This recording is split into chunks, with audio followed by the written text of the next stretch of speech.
Assalamualaikum warahmatullahi wabarakatuh. Perkenalkan, kami dari kelompok 2. Pada kesempatan kali ini, kami akan menjelaskan tentang psikologi Gestalt. Berikut penjelasannya. Aliran Gestalt adalah aliran yang muncul di Jerman sebagai kritik terhadap strukturalisme Wundt. Teori ini dibangun oleh 3 orang, yaitu Kurt Kafka, Max Reinhardt, dan Wolfgang Kohler. Mereka menyimpulkan bahwa seseorang cenderung mempersiapkan apa yang terlihat dari lingkungannya sebagai kesatuan yang utuh. Lalu, hingga pada tahun 1930, gerakan Gestalt telah berhasil menggantikan model Wundtian dalam psikologi Jerman. Namun, keberhasilan tersebut tidak berlangsung lama karena munculnya Hitlerisme. Assalamualaikum warahmatullahi wabarakatuh. Nama saya Syifa Sasikirana dengan nomor 50603521008 akan mempresentasikan tentang David Hartley. David Hartley merupakan seorang dokter dan filsuf dari Inggris. Beliau juga dianggap sebagai pendiri asosiasionisme di dalam psikologi. Beliau lahir pada 1705 dan wafat pada 1757. Beliau menegaskan bahwa sebelum sensasi, pikiran manusia adalah batu tulis kosong. Dengan pertumbuhan dan sensasi-sensasi sederhana, kondisi-kondisi kesadaran yang tampak paling jauh dari sensasi akan muncul. Dan satu hukum pertumbuhan yang diperhitungkan Hartley adalah hukum kedekatan, sinkron, dan berurutan. Dua doktrin yang berkaitan dengan teori Hartley. Yang pertama ada doktrin getaran dan yang kedua ada doktrin asosiasi. Hubungan beliau dengan psikologi. Hartley mencoba menunjukkan bagaimana dengan hukum di atas semua emosi yang dianalisis dengan keterampilan yang cukup dapat dijelaskan. Beliau menegaskan keberadaan sentimen murni yang tidak tertarik, sambil menyatakan sebagai pertumbuhan dari perasaan tentang diri sendiri. Tindakan sukarela dijelaskan sebagai hasil dari hubungan kuat antara gerakan dan sensasi. Hanya dengan keengganan, dan ketika spekulasinya hampir selesai, beliau sampai menyimpulkan tentang subjek ini sesuai dengan teorinya yang berkembang sampai saat ini di dunia psikologi. Berikut adalah referensi yang saya dapatkan tentang tokoh ini. Assalamualaikum warahmatullahi wabarakatuh. Saya Alifan Gita. Di sini saya akan menjelaskan psikologi Gestalt dalam pandangan Immanuel Kant. Biografi Immanuel Kant. Immanuel Kant lahir pada tanggal 22 April 1724 dan wafat pada tanggal 12 Februari 1804. Kant merupakan orang yang berperan penting dalam sejarah pemikiran manusia, dan hampir tidak ada salah satu dari orang-orang lain bisa bersaing dengan Immanuel Kant. Ia adalah seorang filsuf, peneliti, pengajar, dan penulis tentang filsafat dan tokoh pencerahan pada akhir abad ke-18. Dia berasal dari keluarga pengrajin yang sederhana. Kant terkenal karena filsafat idealis transendental, yakni bahwa waktu dan ruang tidak nyata secara material, tetapi hanya kondisi ideal a priori terhadap intuisi internal. Selain itu, ia juga membuat penemuan astronomi penting, yaitu penemuan tentang sifat rotasi bumi, yang mengantarnya memenangkan Berlin Academy Prize pada tahun 1754. Ia percaya bahwa pengalaman chaos adalah hasil dari interaksi antara stimulasi sensorik dan tindakan faculties of the mind. Maksudnya, pikiran menambahkan sesuatu untuk pengalaman yang sadar. Kant dan Gestaltis percaya bahwa pengalaman sadar tidak dapat dikurangi menjadi stimulasi sensorik, dan bagi keduanya pengalaman sadar berbeda dengan elemen yang membentuknya. Oleh karena itu, untuk mencari korespondensi satu ke satu antara kejadian sensorik dan pengalaman sadar ditakdirkan untuk gagal. Kant dan Gestaltis ada perbedaan penting antara persepsi dan sensasi. Individu bangkit karena pikiran Kant atau otak kita, yaitu the Gestaltis, mengubah pengalaman indrawi, membuat itu lebih terstruktur dan terorganisir, dan dengan demikian lebih bermakna. Tokoh psikologi selanjutnya yaitu Ernst Mach. Ernst Walfried Joseph Wenzel Mach lahir pada 18 Februari 1838 di Zierlitz, Turas, Moravia, dan meninggal pada 19 Februari 1916 di Har, Jerman. Ia membuat kontribusi besar untuk fisika, filsafat, dan psikologi fisiologis. Ia memasuki University of Vienna dan menerima gelar doktor dalam fisika, juga mengajar mekanika dan fisika di Wina. Ketika ia menjadi profesor matematika di University of Graz, Mach sudah mulai beralih ke psikologi dan fisiologi sensasi. Selanjutnya, saya akan menjelaskan teori-teori dari Mach. Dalam Contribution to the Analysis of Sensations tahun 1897, Mach memajukan konsep bahwa semua pengetahuan berasal dari sensasi. Dengan demikian, fenomena dalam penyelidikan ilmiah hanya dapat dipahami dalam istilah pengalaman atau sensasi yang hadir dalam pengamatan fenomena. Pandangan ini mengarah pada posisi bahwa tidak ada pernyataan dalam ilmu pengetahuan alam yang dapat diterima kecuali dapat diverifikasi secara empiris. The Analysis of Sensation Match membahas soal pola spasial seperti bangun-bangun geometris dan pola-pola temporal seperti melodi, dan dia menganggap semua ini sebagai sensasi. Sensasi bentuk ruang, bentuk waktu ini independen dari elemen-elemen individualnya. Sebagai contoh, bentuk ruang sebuah lingkaran bisa berwarna putih atau hitam, besar atau kecil, tetapi masih mempertahankan kualitas elementernya yang keserupaan dalam lingkaran.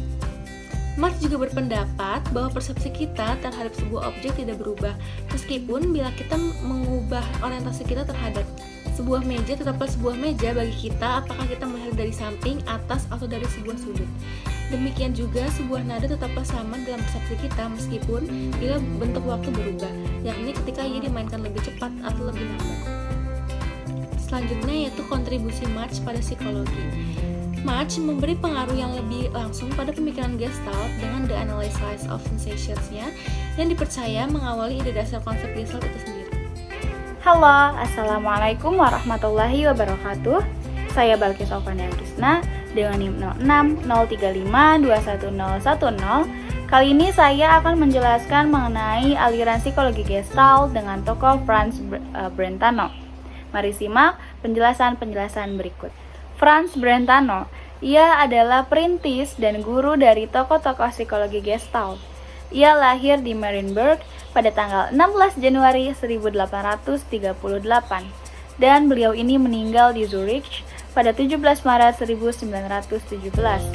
Ia pernah menjadi profesor di Universitas Würzburg di tahun 1866 sampai 1873 dan juga di Universitas Wina di tahun 1874 sampai 1880. Pun mengenai pemikiran-pemikiran dari Brentano ini, yaitu ia memiliki banyak kesamaan dengan pemikiran-pemikiran dari Aristoteles, sehingga ia sering disebut sebagai neo-aristotelian.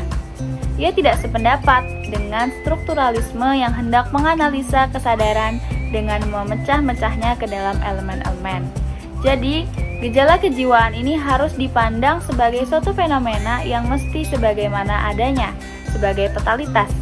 Selanjutnya, Brentano ini berpendapat bahwa dasar dari segala tingkah laku kejiwaan atau psychic acts adalah persepsi dalam atau inner perception, yaitu persepsi yang terbatas pada persepsi oleh indera-indera belaka.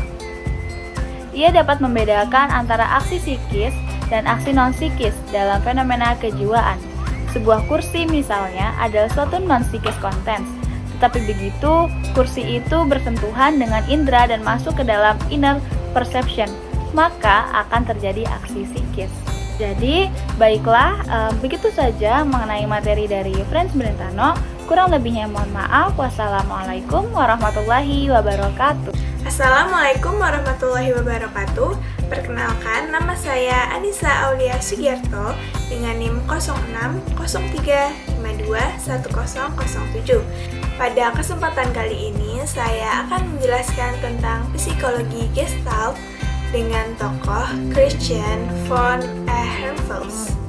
Ia lahir pada 20 Juni 1859 dan meninggal pada 8 September 1932. Ia merupakan filsuf dari Austria dan dikenal sebagai salah satu pendiri dan pelopor psikologi Gestalt. Christian lahir pada 20 Juni 1859 di Wina dan dibesarkan di kastil ayahnya. Ia bergabung dengan sekolah menengah di Krems dan pertama kali belajar di Universitas Wina. Ia memperkenalkan konsep Gestalt untuk filsafat dan psikologi pada tahun 1890. Sebelum munculnya psikologi Gestalt seperti itu, Christian mengamati bahwa pengalaman perseptual seperti mengamati melodi atau bentuk lebih dari sekadar jumlah komponen inderanya. Ia mengklaim selain unsur indera persepsi ada sesuatu yang ekstra. Meskipun dalam beberapa hal diturunkan dari pengorganisasian elemen sensori komponen, kualitas lebih lanjut ini merupakan elemen tersendiri. Dia menyebutnya kualitas bentuk. Misalnya, ketika seseorang mendengar sebuah melodi, Ia mendengar not-notnya ditambah sesuatu sebagai tambahan yang mengikatnya menjadi satu nada. Menurut Christian, memungkinkan sebuah lagu dialihkan ke kunci baru, menggunakan not yang sama sekali berbeda, sambil tetap mempertahankan identitasnya. Assalamualaikum warahmatullahi wabarakatuh. Saya Leni Asra akan menjelaskan tokoh psikologi Gestalt yaitu Felix Kruger. Felix Kruger lahir pada 10 Agustus 1874 di Posen dan meninggal pada 25 Februari 1948 di Basel. Ia adalah seorang filsuf dan psikolog Jerman. Ia menerima gelar doktor dari University of Munich setelah bekerja sebagai asisten di Institut Fisiologi di Kiel. Ia menjadi Privatdosen di Leipzig di bawah Wilhelm Wundt. Dari tahun 1906 hingga 1908, Kruger memegang jabatan profesor di Buenos Aires, di mana ia mengorganisir pengembangan psikologi ilmiah di Argentina. Setelah kembali ke Leipzig, ia dipanggil ke Halle untuk menggantikan Hermann Ebbinghaus. Lalu Kruger menjadi profesor pertukaran di Universitas Columbia. Lalu ia juga kembali ke Leipzig sebagai penerus Wundt. Di Leipzig, Kruger mendirikan sekolah psikologi Leipzig kedua yang berprinsip dasarnya ditetapkan sebagai psikologi genetik dari keutuhan dan struktur. Lalu pada tahun 1928 ia menerima gelar doktor kehormatan dari Wittenberg College, Springfield, Ohio, dan diangkat menjadi rektor University of Leipzig. Selanjutnya saya akan menjelaskan teori dari Kruger, yaitu teori struktur. Struktur adalah pembawa perkembangan dan identitas pribadi. Kruger mendefinisikan struktur sebagai konsepsi ilmiah baru tentang pikiran sebagai konstruksi organisme dari keutuhan psikofisik, yaitu sebagai dasar dari peristiwa dalam pengalaman dalam bentuk disposisi, sikap, dan kesiapan, kecenderungan, kebiasaan, dan kemampuan. Keberadaan dan individualitas struktur pribadi dapat ditunjukkan terutama dalam pengalaman signifikansi pribadi dan kedalaman, tetapi juga dalam kecenderungan subjektif atau prakonstelasi persepsi, pemikiran, ingatan, dan lain-lain. Selain struktur pribadi, ada struktur intelektual, sosial, dan objektif. Secara formal, struktur Gestalt yang berpengalaman yang ada saat menjadi dapat dibandingkan dengan genesis sebenarnya atau mikrogenesis dari Gestalt. Assalamualaikum warahmatullahi wabarakatuh. Nama saya Syifa Siti Kirana dengan nomor NIM 0603521008 akan mempresentasikan tentang psikologi Gestalt yang bertokoh Wolfgang Kohler. Saya akan menceritakan secara singkat tentang siapa itu Wolfgang Kohler. Beliau lahir pada tahun 1887 dan wafat pada 1967. Beliau merupakan seorang psikolog Jerman dan salah satu tokoh terpenting dalam pengembangan sekolah Gestalt. Beliau lahir di Estonia dan meninggal di Amerika Serikat. Penulis ini melakukan penelitian penting pada topik-topik seperti pembelajaran, persepsi, dan komponen mental serupa lainnya. Karirnya sebagai peneliti dimulai dengan tesis doktoralnya yang ia lakukan bersama Carl Stamm di Universitas Berlin pada tahun 1909. Topik utama dari tesis ini adalah audisi. Belakangan saat bekerja sebagai asisten profesor di Universitas Frankfurt, ia terus melakukan eksperimen tentang persepsi dan pendengaran. Setelah berpartisipasi dalam percobaan oleh Wax, Wertheimer bersama dengan Kurt Koffka, ketiga akhirnya mendirikan School of Gestalt berdasarkan hasil penelitian itu. Mulai saat ini, mereka terus menyelidiki topik-topik seperti persepsi dan mempromosikan pemikiran baru mereka. Kontribusi utama Kohler ke bidang psikologi muncul sejak dia menghabiskan waktu mempelajari komunitas simpanse di Tenerife. Peneliti ini melakukan beberapa percobaan dengan hewan untuk memahami bagaimana proses seperti kecerdasan dan pemecahan masalah bekerja pada hewan yang paling berevolusi. Sampai percobaan ini dilakukan, arus utama dalam psikologi mengatakan bahwa hewan hanya dapat belajar dengan coba-coba. Faktanya, behaviorisme, salah satu teori psikologis terpenting saat itu, menyatakan bahwa manusia belajar secara eksklusif dengan cara yang sama. Kohler, untuk memverifikasi kebenaran dari klaim-klaim ini, menempatkan simpanse dengan siapa dia bekerja dalam situasi kompleks yang berbeda, di mana mereka harus bertindak dengan cara-cara kreatif yang tidak pernah mengamati untuk mendapatkan hadiah. Selama percobaan ini ditemukan bahwa simpanse mampu melakukan perilaku baru setelah merenungkan cara terbaik untuk mendapatkan hadiah. Dengan demikian, konsep wawasan yang mengacu pada pembelajaran yang hanya bergantung pada faktor internal dan bukan pengalamannya sendiri. Dan dia pun juga menciptakan sebuah teori bernama The Mentality of Apes. Belajar oleh wawasan yang diamati Kohler pada simpanse memiliki jumlah karakteristik mendasar. Di satu sisi, wawasan itu menjerat untuk memahami dengan jelas esensi dari situasi, di sisi lain tidak dicapai melalui pembelajaran selangkah demi selangkah, tetapi karena proses dan refleksi yang tidak disadari. Jadi untuk memiliki wawasan, seseorang ataupun hewan perlu mengumpulkan sejumlah besar data terkait dengan situasi tertentu. Kemudian melalui refleksi yang mendalam, subjek mampu menghasilkan pengetahuan baru yang muncul dari koneksi ide-ide yang sudah ada sebelumnya. Di sisi lain, wawasan mereka tiba-tiba dan menyebabkan perubahan penting dalam persepsi masalah. Ketika itu muncul, individu dapat melihat pola dalam masalah yang dihadapinya, yang membantunya menyelesaikan. Ini adalah proses pembelajaran mendasar yang hanya ada pada manusia dan pada beberapa hewan tingkat tinggi. Teori belajar oleh wawasan itu adalah sebelum dan sesudah di bidang psikologi. Karena itu menunjukkan pentingnya proses internal dalam penciptaan pengetahuan baru. Dari karya-karya ini, arus kognitif mulai terbentuk, yang akan sangat terpenting dalam beberapa dekade berikut. Konsep menurut Wolfgang Kohler. Menurutnya, apabila organisme dihadapkan pada suatu masalah, maka akan terjadi ketidakseimbangan kognitif, dan ini akan berlangsung hingga masalah tersebut terpecahkan. Assalamualaikum warahmatullahi wabarakatuh. Perkenalkan, saya Anissa Aulia Sugiarto dengan NIM 0603521007. Pada kesempatan kali ini, saya akan menjelaskan tentang salah satu tokoh psikologi Gestalt yang bernama Max Wertheimer. Max Wertheimer dilahirkan di Praha pada tanggal 15 April 1880. Dan meninggal pada tahun 1943. Ia merupakan tokoh tertua dari 3 serangkai pendiri utama aliran psikologi Gestalt. Ia mendapat gelar PhD-nya di bawah bimbingan Oswald Kolbe. Ia bekerja di Universitas Frankfurt, di mana ia bertemu rekan-rekan pendiri Gestalt, yaitu Wolfgang Kohler dan Kurt Koffa.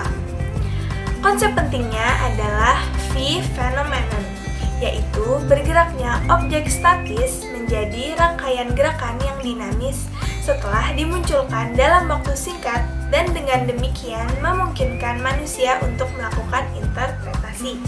Wertheimer menunjuk pada proses interpretasi dari sensasi objektif yang kita terima. Proses ini terjadi di otak dan sama sekali bukan proses fisik tetapi proses mental, sehingga diambil kesimpulan ia menentang pendapat Wundt. Pada tahun 1923, Wertheimer mengemukakan hukum-hukum Gestalt dalam bukunya yang berjudul Investigation of Gestalt Theory. Hukum yang pertama adalah hukum kedekatan atau Law of Proximity. Hal-hal yang saling berdekatan dalam waktu atau tempat cenderung dianggap totalitas. Yang kedua adalah hukum ketertutupan atau Law of Closure. Hal-hal yang cenderung menutup akan membentuk kesan totalitas tersendiri. Yang terakhir adalah hukum kesamaan atau Law of Equivalence. Hal-hal yang mirip satu sama lain cenderung kita persepsikan sebagai suatu kelompok atau suatu totalitas. Assalamualaikum warahmatullahi wabarakatuh. Di sini saya Alif Andita ingin menjelaskan psikologi dalam aliran Gestalt. Biografi Kurt Koffa. Kurt Koffa lahir di Berlin, Jerman pada tahun 1886. Koffa mulai belajar di Universitas Berlin, tetapi pada tahun 1904 ia pindah ke Universitas Edinburgh di Skotlandia, di mana ia menjadi akrab dengan filsafat Inggris. Kurt Koffa dia adalah salah satu psikolog pendiri sekolah Gestalt. Sekolah ini adalah salah satu anteseden pertama psikologi kognitif. Lalu, kontribusi utama Kofka untuk psikologi adalah penerapan teori Gestalt untuk penelitian tentang perkembangan psikologis manusia. Kurt Kofka juga membantu memperjelas cara manusia memandang dunia, lebih memfokuskan pada perangkat daripada pada setiap bagian yang membentuknya. Lalu, gagasan utamanya adalah bahwa anak-anak memandang dunia secara holistik dan merespon rangsangan dengan cara yang sama. Gagasan ini kemudian mendasar bagi kemajuan di bidang psikologi perkembangan. Assalamualaikum warahmatullahi wabarakatuh. Saya Balki Saufani Agisna dengan NIM 0603521010. Di sini saya akan mempresentasikan mengenai salah satu tokoh dari aliran psikologi Gestalt, yaitu Kurt Lewin. Berikut adalah biografinya. Kurt Lewin lahir pada tanggal 9 September di tahun 1890 di suatu desa kecil di Prusia di daerah Dessau. Ia adalah anak kedua dari 4 bersaudara.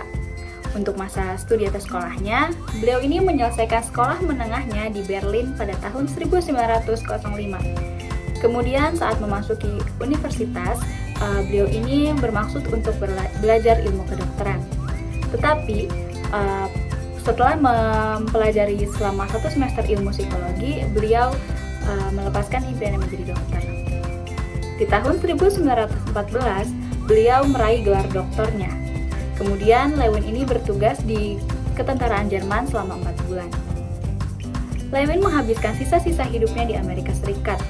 Beliau merupakan profesor dalam bidang psikologi anak-anak di Universitas Cornell selama 2 tahun, yaitu pada tahun 1933 sampai 1935. Sebelum dipanggil ke Universitas Negeri Iowa sebagai profesor psikologi Badan Kesejahteraan Anak. Nah, pada 9 Februari tahun 1947, beliau ini wafat di Newton-Ville di usia ke-56 tahun akibat serangan jantung. Halo, di sini saya akan menjelaskan mengenai pemikiran-pemikiran Lewin, mengapa ia ada di aliran Gestalt, ataupun teori-teori yang berkaitan dengan Lewin ini. Nah, jadi para ahli Gestalt ini telah melakukan pemberontakan terhadap aliran psikologi. Mereka ini bersikukuh bahwa tidak cukup kalau kita hanya mengenal kedirian dan hubungan dasar yang terlibat dalam pengalaman dan mengasumsikannya bahwa keduanya ini dapat menguraikan tingkah laku. Jadi hal yang terpenting dari teori Gestalt adalah bagaimana pengalaman itu terlaksana dipandang secara utuh dan bukannya melihat bagian-bagian atau unit-unit dasar tersebut. Nah, pemusatan mereka ini pada proses pengelolaan membuat mereka atau ahli Gestalt ini harus memberi perhatian terhadap persepsi dan proses-prosesnya. Nah, ahli aliran Gestalt ini mengatakan bahwa kami membuat persepsi berdasarkan pola-pola dan proses yang memolakan kedirian lebih diutamakan ketimbang unit-unit dasar itu. Misalnya, suatu melodi akan dipersiapkan sebagai satu unit dan tak peduli apakah unsur-unsurnya berupa nada C atau G atau keduanya merupakan nada yang berbeda. Nah, Kurt Lewin ini menjadi seorang ahli Gestalt, tetapi ia tidak menjadi pengikut yang ortodoks. Jadi mula-mula Lewin ini tertarik pada paham Gestalt, tetapi kemudian ia mengkritik teori tersebut karena dianggapnya tidak cukup kuat. Dalam pengelolaan kejadian-kejadian psikologi dan fisika, yaitu sebuah doktrin penting bagi para ahli Gestalt awal. Jadi minat utama dari Kurt Lewin ini adalah motivasi, bukannya persepsi, dan karya-karyanya ini dipusatkan lebih pada persoalan penerapan dibanding persoalan pemahaman untuk tujuan pemahaman semata. Nah, dalam semua aspek ini, Kurt Lewin ini berbeda dengan kelompok utama para ahli aliran Gestalt. Jadi, Kurt Lewin ini kurang setuju dengan pendekatan Aristotelian yang mementingkan struktur dan isi gejala kejiwaan. Melainkan, beliau ini lebih cenderung kepada pendekatan Galilean, yaitu mementingkan fungsi kejiwaan. Masuk kepada konsep utama Lewin, yaitu life space, yaitu lapangan psikologis tempat individu berada dan bergerak. Nah, selain Kurt Lewin ini sebenarnya teori lapangan atau teori medan ini juga dirumuskan oleh ahli-ahli lain seperti Tolman, Wheeler, Brunswick, dan lain-lain. Tetapi banyak yang beranggapan bahwa Lewinlah satu-satunya penggagas dari teori lapangan. Oh iya, dalam menjelaskan perilaku, Lewin ini terkenal sekali dengan rumusnya, yaitu rumus B sama dengan F, P, E. B ini adalah behavior atau perilaku yang sama dengan fungsi P. P adalah person, dan E adalah environment atau lingkungan. Nah, untuk menjelaskan perilaku seseorang, maka kita tuh harus mengetahui beberapa hal, yaitu yang pertama, life space individu atau lapangan hidup dari suatu individu. Yang kedua, menemukan fungsi atau F yang menghubungkan antara perilaku dengan life space-nya. Nah, menurut Lewin ini, tugas utama psikologi adalah meramalkan perilaku individu berdasarkan semua fakta psikologis yang eksis dalam lingkungan psikologisnya pada waktu yang tertentu. Play space ini terbagi atas bagian-bagian yang memiliki batas-batas. Batas ini dapat dipahami sebagai sebuah hambatan individu untuk mencapai tujuannya. Nah, berdasarkan kepada vektor yang saling bertentangan itu, Lewin ini membagikan konflik dalam 3 jenis. Yang pertama, konflik mendekat-mendekat atau approach conflict. Konflik ini terjadi jika seseorang menghadapi dua objek yang sama-sama bernilai positif. Nah, yang kedua yaitu konflik menjauh-menjauh atau avoidance conflicts. Konflik ini terjadi jikalau seseorang ini berhadapan dengan objek yang sama-sama mempunyai nilai negatif tetapi ia tidak bisa menghindari kedua objek sekaligus. Dan yang terakhir, ada konflik mendekat-menjauh atau approach avoidance conflict. Konflik ini terjadi jika terdapat satu objek yang bernilai positif dan bernilai negatif secara sekaligus. Nah, mungkin itu saja yang bisa saya sampaikan. Kurang lebihnya mohon maaf. Wassalamualaikum warahmatullahi wabarakatuh. See you in the next video.